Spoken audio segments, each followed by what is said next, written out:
तरह से गोट पॉक्स जैसा ही है, जो स्मॉल पॉक्स चिकन पॉक्स था उस तरह से ही पॉक्स का है। अभी तक उसकी कोई स्पेसिफिक दवा नहीं है। हमने 4 महीने से हमारे 40 डॉक्टर जो अक्रॉस गुजरात है उन सबको इसी काम पे लगाया। वैक्सीनेशन, गोट पॉक्स का वैक्सीन उसको देते हैं और जिसको वैक्सीन दिया उसको अच्छा हुआ। एक आयुर्वेदिक स्प्रे भी है, उससे भी एक बार लिम्पी वायरस हो गया तो उससे भी अच्छा होता है। देसी दवाइयाँ बहुत अच्छी है उसके लिए, काली जीरी, हल्दी, उसके लड्डू खिलाओ, रोटी में डाल के दो। उस तरह से अभी तक समस्त महाजन के माध्यम से 1 लाख से अधिक गाय और भैंस को, मेजॉरिटी गाय को ये बहुत ज़्यादा तकलीफ हुई तो 1 लाख से अधिक गायों को हमने इसमें बचाया है। गायों की बात की, कहीं ना कहीं आपने भाषण के दौरान कहा कि बीफ एक्सपोर्ट कहीं ना कहीं हिंदुस्तान में बढ़ रहा है, तो क्या है स्टेटस है इसका और क्या करना चाहिए हमको इस बारे में? मैंने मीट एक्सपोर्ट कहा, मीट एक्सपोर्ट काफ़ी बड़ा है। 1991-2 में जो policy I meet export policy, उसकी वजह से मीट एक्सपोर्ट भारत से बहुत बढ़ रहा है। मैं तो ये जानना चाहता हूँ, भारत सरकार से पूछना चाहता हूँ कि भाई भारत के लोगों का बात समझे, हम सोचे तब तक बड़ा, दूसरों का पेट भरने की जिम्मेदारी हमारी है क्या? हम क्यों हमारे पशुओं को काट के विदेश में भेज रहे हैं?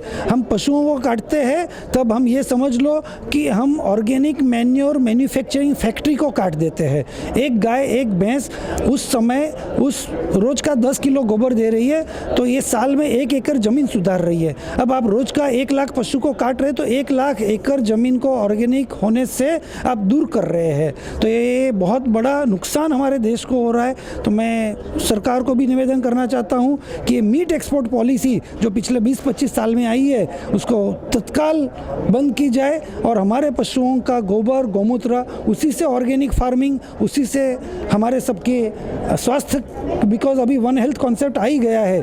पशु और मानव वो दोनों आपस में एक दूसरे से मेल जुल के एक दूसरे पे डिपेंडेंट है। पिछले 20 साल में आप देखिए डिसीज़ कौन से आए, स्वाइन फ्लू, मैड काऊ, कोरोना, सबके सब जो डिसीज़ आए वो पशु पक्षियों के लेके पशु पक्षियों के नाम से आए। जब कोई डिसीज़ आता है तो लगता है कि MBBS डॉक्टर के पास जाए या वेट डॉक्टर के पास पहले जाए, ऐसा हो जाता है। तो मैं ये मानता हूँ कि ऐसे हर प्रकार के डिसीज़, लिम्पी से लगा के हर प्रकार के डिसीज़, वो हमारी बेदरकारी, क्लाइमेट चेंजेस, ऐसे कई तरह के, तो मीट एक्सपोर्ट पॉलिसी ये तत्काल बंद कर देनी चाहिए। भारत सरकार ने इस पे गंभीरता से विचार करना बहुत ज़रूरी है। ये हमारे देश को आर्थिक रूप से भी बहुत नुकसानकारक है। मीट एक्सपोर्ट की बात की जाए, कहीं ना कहीं चर्चा का विषय है। कई लोगों का ये भी मानना है कि गाय भैंस जब दूध देने लायक नहीं होती है तो अगर उसको काट कर कोई लोग खाते हैं, जो लोग खाते हैं, तो इसमें आम लोगों को क्या नुकसान होता है। साथ ही साथ ये भी कहते हैं कि जो उनका पालन पोषण होता है वो बहुत महंगा पड़ता है जब गाय और भैंस दूध देना बंद कर देती हैं। तो इस पर आपकी राय क्या है?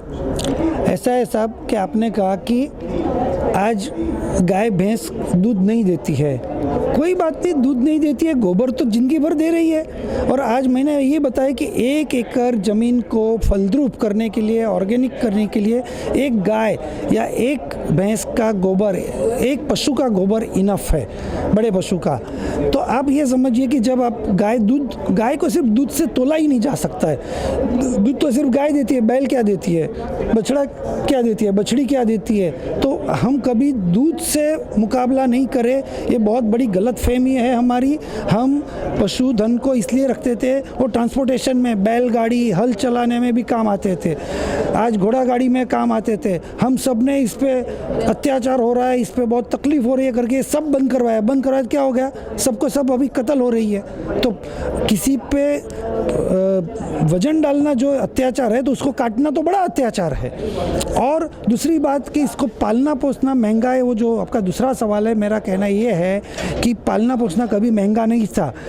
हमारे हर गांव में गौचर थे, हम अपने अपने गांव के गौचर को, तालाब को शुद्ध कर दो, गाय का या कोई भी पशु को चराने का कोई खर्चा ही नहीं है। अच्छे देसी वृक्ष जैसे वड, पीपल, नीम, आम, इमली, औदुंबर, जामुन, ऐसे देसी वृक्ष लगा दो, पक्षियों का निवारा हो जाएगा, चारा हो जाएगा।